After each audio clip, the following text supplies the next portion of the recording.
Halo, saya Novela Semata Barat. Saya dari mahasiswa Prodi TRPL Politeknik Negeri Batam. Pada kesempatan kali ini, saya akan melakukan pengerjaan soal AS Praktikum dengan mekanisme vlog atau record video mata kuliah pemrograman basis data. Let's start.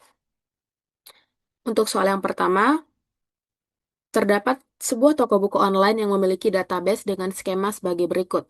Pelanggan, buku, pesanan, detail pesanan. Lalu, manajemen toko ingin memberikan penghargaan kepada pelanggan setia dan juga ingin mengetahui tren penjualan tiap bukunya. Adapun pertanyaannya yaitu, buatlah query SQL untuk menjawab permintaan-permintaan berikut. Tampilkan daftar nama pelanggan beserta total uang yang telah mereka belanjakan, diurutkan dari total belanja terbesar. Tampilkan hanya pelanggan yang telah berbelanja lebih dari 500.000. Kemudian yang kedua ada tampilkan 5 buku dengan kategori fiksi yang paling banyak terjual selama tahun 2023. Tampilkan nama pelanggan yang tidak pernah melakukan pemesanan sama sekali. Kita masuk ke pengerjaannya.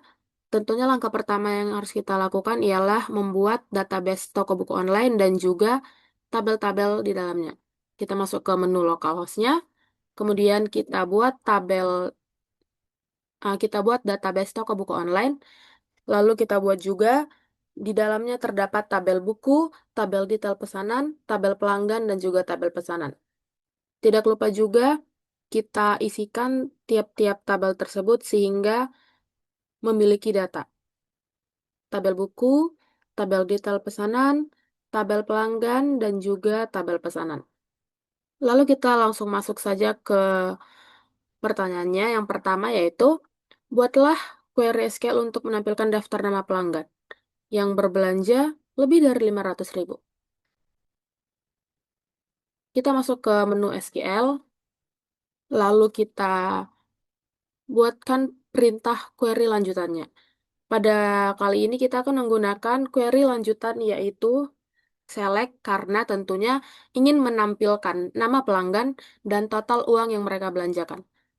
Kita lihat dari note kita gunakan query berikut. Kemudian kita paste. Adapun untuk penjelasan query berikut yaitu yang pertama kita gunakan select yang seperti saya katakan tadi yaitu untuk menampilkan data pelanggan dan juga total harga yang mereka sudah belanjakan. Kemudian kita lakukan penggabungan dengan menggunakan join untuk bisa menghitung total transaksi keseluruhan. Lalu kita gunakan juga di sini ada sum harga dikali DP jumlah, yaitu untuk menghitung total uang yang dibelanjakan tiap pelanggan. Lalu kita juga menggunakan grup by yang digunakan untuk mengelompokkan hasil berdasarkan pelanggan. Lalu juga menggunakan having di mana kita membuat filter sehingga hanya pelanggan yang total belanjanya lebih dari 500.000 saja yang ditampilkan. Lalu yang terakhir kita gunakan order by total belanja dash yang artinya hasilnya itu diurutkan dari yang paling besar total belanjanya hingga yang terkecil lebih besar dari 500.000 tentunya. Lalu kita lakukan kirim, maka akan tampil dua nama, yaitu Budi dan juga Andi dengan total belanja 1.051.000 dan total belanja Andi yaitu 710.000. Berikutlah dua nama yang memiliki total belanja di atas 500.000. Kemudian kita lanjut ke pertanyaan ke SQL yang B. Tampilkanlah 5 buku dengan kategori fiksi yang paling banyak terjual selama tahun 2023. Kita kembali berangkat ke SQL-nya, lalu kita lakukan juga dari select. Select digunakan untuk menampilkan data dari buku, kemudian kita gabungkan untuk detail pesanan dan pesanan untuk mendapatkan buku-buku apa saja yang eh, buku-buku apa saja yang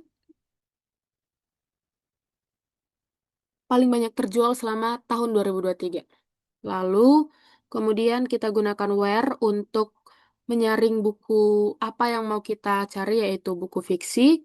Kemudian, and year di tahun 2023, buku fiksi di tahun 2023, lalu group by ID buku untuk melompokkan buku berdasarkan bukunya, lalu order by total terjual, yang dimana kita ingin mengelompokkan paling banyak terjual.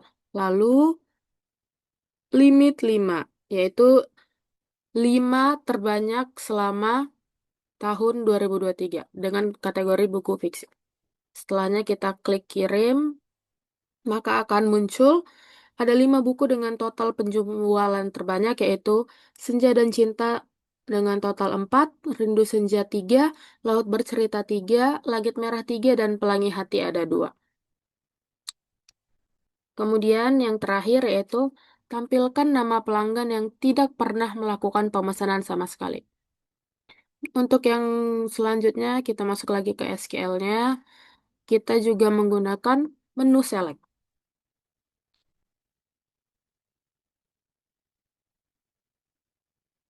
Untuk SQL berikut, untuk query lanjutan berikut, kita menggunakan select nama from pelanggan karena kita ingin mencari nama pelanggan yang tidak pernah melakukan pemesanan sama sekali. Dengan syaratnya yaitu where ID pelanggan not in, select distinct ID pelanggan from pemesanan. Artinya di sini yaitu uh, si where ID pelanggan not in ini dia hanya mengambil pelanggan yang ID-nya nggak ada di tabel pesanannya, sehingga mereka tentunya tidak pernah melakukan pemesanan kan. Nah, jadi kita klik kirim, maka akan muncul nama yang tidak pernah melakukan pemesanan yaitu Dewi.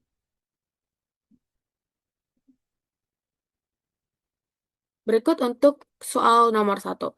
Kemudian untuk soal nomor dua, sebuah perusahaan memiliki database kepegawaian untuk mengelola data karyawan dan departemen. Adapun skema databasenya ialah seperti berikut. Departemen HRD membutuhkan beberapa laporan analisis yang kompleks untuk menampilkan nama departemen dan jumlah karyawan di setiap departemen. Tampilkan juga departemen yang tidak memiliki karyawan sama sekali. Tentukan nama lengkap karyawan yang memiliki gaji di atas rata-rata gaji seluruh karyawan yang ada di perusahaan. Kemudian tampilkan juga nama lengkap karyawan dari departemen IT yang sedang tidak mengerjakan proyek apapun. Langkah pertama yang kita lakukan, kita buat database dengan database kepegawaian dan tabel-tabel departemen, tabel karyawan, tabel proyek, dan juga tabel tugas. Kita masuk ke lokalos PHP admin, kita buat database kepegawaian dengan insert di dalamnya ada tabel departemen dengan beberapa departemen seperti HRD, IT, Finance, dan Marketing. Kemudian kita buat tabel karyawan dengan beberapa karyawan di dalamnya dan posisi yang berbeda-beda. Lalu kita masuk ke tabel proyek, ada 2 proyek di dalamnya. Kemudian kita juga masuk ke tabel tugas yang memiliki ID tugas, ID karyawan, ID proyek, dan role-nya. Lalu setelah itu kita masuk ke pertanyaannya. Untuk pertanyaan pertama, tampilkan nama departemen dan jumlah karyawan di setiap departemen. Tampilkan juga departemen yang tidak memiliki karyawan sekali. Untuk yang pertama ini, kita akan menggunakan SQL select dengan perintah yaitu select nama departemen, kemudian count untuk menghitung jumlah karyawan di tiap departemen. Walaupun jumlah karyawannya 0 juga tetap bisa terhitung. Kemudian kita gunakan left join agar semua departemen dapat ditampilkan. Bahkan departemen yang tidak memiliki karyawan sekalipun. Lalu kita kirim SQL-nya, maka akan muncul semua jumlah karyawan dari tiap departemen. Ada departemen finance dengan jumlah 2, HRD dengan jumlah 2, IT dengan jumlah 3, dan marketing dengan tidak ada karyawan. Kemudian kita lanjut untuk soal yang nomor B. Temukan nama lengkap karyawan yang memiliki gaji di atas rata-rata gaji seluruh karyawan perusahaan. Kita masuk lagi ke SQL-nya, lalu kita select, kita menggunakan select, di mana di sini ada select nama lengkap dan juga gaji dari karyawan, di mana gajinya itu harus yang lebih dari rata-rata gaji karyawan pada umumnya, di mana kita menggunakan where gaji lebih besar dari select average gaji from karyawan. Sehingga kita akan menemukan yaitu terdapat 1, 2, 3, 4 karyawan yang memiliki rata-rata gaji lebih tinggi daripada karyawan yang ada, yaitu Rafael Mahendra dengan gaji 9 juta, Ayla Zahra dengan gaji 8 juta, Nathaniel Arka dengan gaji 10 juta, dan juga Almira Kaila dengan gaji 12 juta. Kemudian untuk soal yang C, tampilkan nama lengkap karyawan dari Departemen IT yang sedang tidak mengerjakan proyek apapun. Kita masuk kembali ke menu SQL-nya, lalu kita gunakan perintah select. Kita gunakan perintah select, di mana yaitu select nama lengkap for karyawan untuk karyawan yang berada di Departemen IT. Kita ambil nama karyawan di mana departemennya itu IT. Kemudian kita gunakan left join untuk menggunakan tabel tugas di mana ID karyawan mana yang tidak memiliki tugas sama sekali untuk saat ini. Lalu kita gunakan juga untuk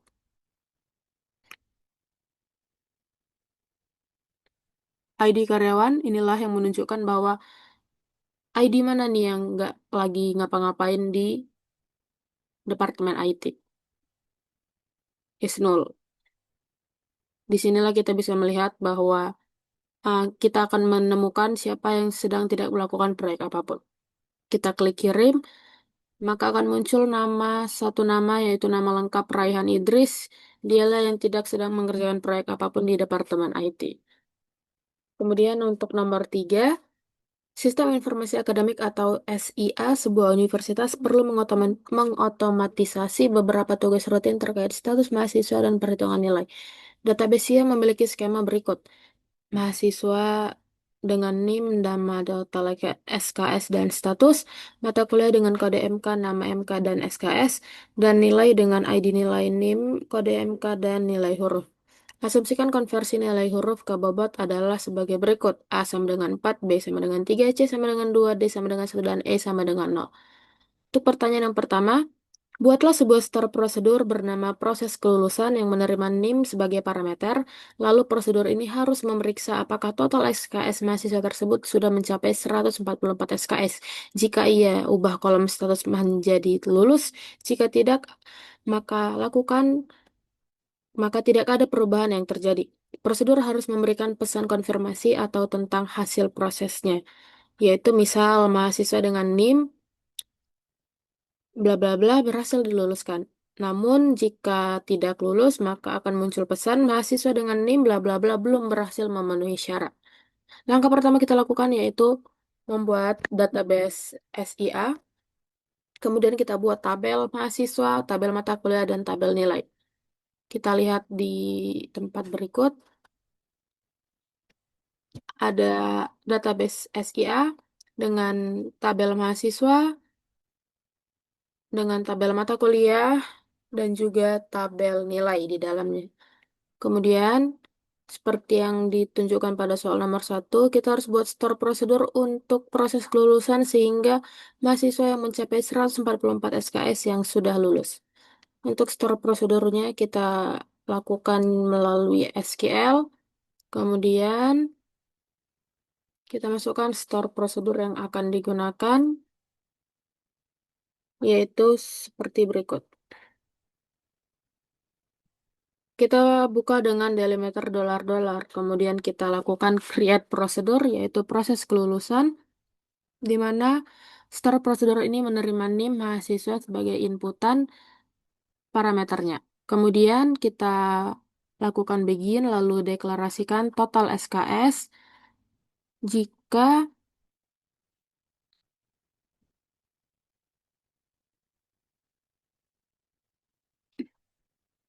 Jika total SKS lebih dari atau sama dengan 144, maka status mahasiswa akan berubah menjadi lulus. Dan sistem akan menampilkan pesan seperti mahasiswa dengan NIM, inputan NIM berhasil diluluskan. Namun jika mahasiswa belum memenuhi SKS-nya, akan menampilkan inputan yaitu mahasiswa dengan NIM, input NIM belum memenuhi syarat kelulusan.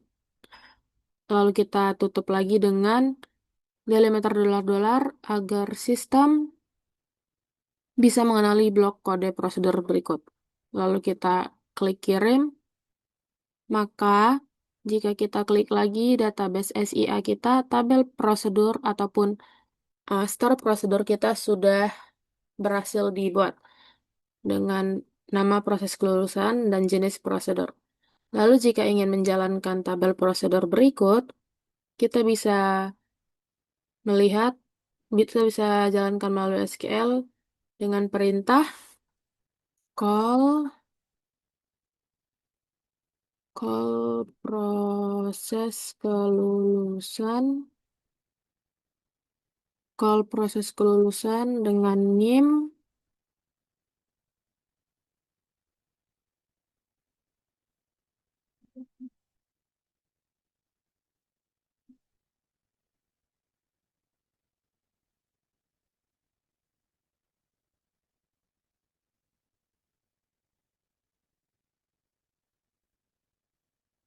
Lalu kita bisa melakukan pemanggilan prosedur kita dengan menggunakan perintah call proses kelulusan.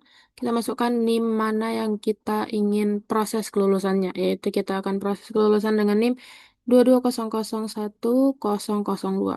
Kita kirim, maka akan tampil mahasiswa dengan NIM 22001002 berhasil diluluskan. Kita periksa di tabel mahasiswa, NIM dengan 22001002, Tiara Melani, statusnya lulus. Kita bisa mencobanya dengan NIM yang berbeda. Jika kita coba dengan NIM 22001008, kita periksa apakah NIM tersebut bisa diluluskan atau tidak. Ternyata mahasiswa dengan NIM 22001008 juga berhasil diluluskan. Kita coba lagi, kita periksa lagi terlebih dahulu dengan 22001008, Zara Anindya lulus dengan total SKS 144. Kemudian kita bisa periksa untuk Farhan Rizky dengan total SKS 120, 22001007. Kita lakukan 22001007, maka akan muncul pesan mahasiswa dengan NIM 22001007 belum memenuhi syarat kelulusan dikarenakan SKS-nya belum memenuhi syarat untuk lulus, yaitu 144, di mana SKS Farhan Rizky masih 120. Berikutlah prosedurnya. Kemudian untuk soal yang B, buatlah sebuah function bernama hitung IPK yang menerima NIM sebagai parameter dan mengembalikan return nilai indeks prestasi kumulatif mahasiswa tersebut. IPK dihitung dengan rumus seperti berikut. Kita masuk lagi ke SQL-nya, lalu kita masukkan untuk rumus functionnya, yaitu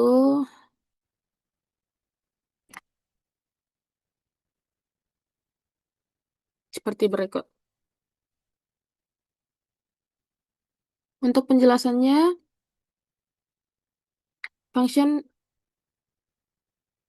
hitung IPK ini kita gunakan untuk menghitung indeks prestasi kumulatifnya. Di dalam function ini terdapat dua variabel yang akan kita deklarasikan, yaitu deklarasikan total bobot dan juga deklarasikan total SKS.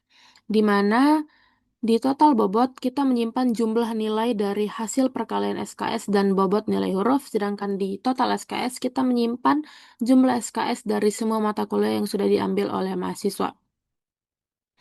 Bisa dilihat di sini, ini untuk total bobotnya dan juga ini untuk total SKS-nya. Kemudian untuk menghitung function akhirnya kita kembalikan total SKS dalam bentuk angka desimal, dua angka di belakang koma. Lalu kita tutup dengan delimiter, kemudian kita kirim. Maka function untuk hitung IPK sudah terdapat di database kita. Dan untuk menjalankan function berikut, kita bisa masuk lagi ke SQL kita. Kemudian kita lakukan yaitu dengan cara select hitung IPK 2200102 as IPK. Kita kirim, maka akan muncul IPK-nya yaitu 2. Kita bisa lagi mencoba dengan NIM yang lain lagi. Contohnya 8, kirim, maka akan muncul NIM-nya 2,7, 2,07. Kita bisa coba lagi pada mahasiswa lainnya seperti 15. Kita kirim, akan muncul juga IPK-nya yaitu 2,8. Berikutlah untuk penyelesaian soal B. Selanjutnya untuk soal nomor 4. Sebuah sistem manajemen inventaris toko retail ingin memastikan bahwa stok barang selalu sinkron secara otomatis setiap kali terjadi penjualan. Selain itu, sistem juga harus memberikan peringatan jika stok produk sudah menipis. Skema database yang relevan adalah memiliki tabel seperti produk, penjualan, detail penjualan, dan juga log stok rendah dengan waktu peringatan di dalamnya. Kemudian pertanyaannya, untuk buatlah sebuah trigger bernama update stok setelah penjualan. Trigger ini harus aktif secara otomatis setelah ada baris baru yang ditambahkan ke tabel detail penjualan. Dan fungsi dari trigger ini adalah untuk mengurangi nilai pada kolom stok di tabel produk dan juga untuk memberikan peringatan jika stok produk sudah kurang dari 10. Kita berangkat ke localhostnya, lalu kita buat database inventaris retail. Di dalamnya sudah terdapat tabel detail penjualan, kemudian tabel log stok rendah, lalu ada tabel penjualan dan juga ada tabel produk. Lalu untuk membuat triggernya kita masuk ke menu SQL dan masukkan delimiter berikut. Untuk trigger berikut, create trigger update stock setelah penjualan. Untuk penjelasannya yaitu, pertama kita deklarasikan terlebih dahulu sisa stoknya. Kemudian kita lakukan juga update produk, di mana untuk mengurangi stok produk berdasarkan jumlah yang baru ditambahkan dari detail penjualan. Kemudian untuk select stock into sisa stok ini, kita mengambil stok terbaru dan menyimpannya ke variabel sisa stok. Lalu jika sisa stok kurang dari 10, maka log stok rendah akan otomatis mencatat ke tabel log stok rendah dan memberikan peringatan dengan waktu peringatan. Lalu kita tutup dengan delimiter dan kita kirim. Trigger berhasil dibuat, kita bisa melihatnya di barisan trigger. Akan ada trigger update stok setelah penjualan. Jika ingin menjalankan trigger berikut, kita bisa lihat dulu di detail penjualan. Kita lihat di sini ada beberapa ID, kemudian di produknya kita bisa lihat, misalnya kita ingin menjual hmm,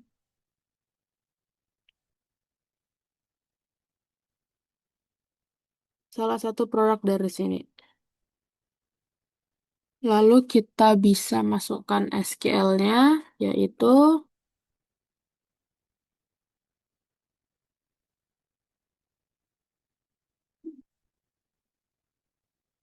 insert into, insert into, detail penjualan, dengan ID produk,